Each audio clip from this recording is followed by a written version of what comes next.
Inilah aksi demonstrasi yang dilakukan oleh sejumlah mahasiswa dari Kesatuan Aksi Mahasiswa Muslim Indonesia atau KAMI di depan kantor KPUD Kabupaten Lahat. Dalam orasinya, mahasiswa menganggap bahwa proses demokrasi di Kabupaten Lahat telah mati. Dalam aksi ini sempat terjadi adu argumen antara pihak kepolisian dengan mahasiswa lantaran mahasiswa ingin berusaha masuk ke halaman kantor KPUD.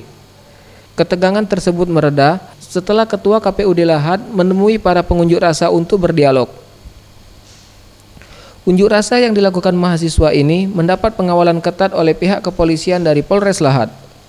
Koordinator aksi Amin Hamzah menuturkan, unjuk rasa tersebut dilakukan setelah terjadinya kericuhan dalam pilkada di Kabupaten Lahat. Oleh karena itu mereka menuntut agar para penyelenggara pemilu melaksanakan tugas sesuai dengan ketentuan yang berlaku. Demokrasi lagi terinjak-injak, demokrasi sedang meninggal dunia, dan faktanya itu sudah clear. Artinya di sini harus ada evaluasi secara besar-besaran, baik KPU, Panwaslu, dan segala pihak yang kemudian bertugas untuk. Ketua KPUD Lahat Samsur Rizal Nusir mengatakan, penundaan sementara proses pleno penghitungan suara PPK Kecamatan Lahat dilakukan untuk menghormati para pengunjuk rasa.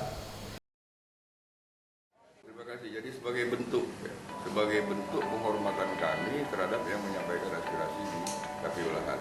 Jadi kita terima dulu, kita dengarkan, kita diskusikan, dan pleno yang sedang berjalan kita tunda dulu. Zulfikri, Sriwijaya TV.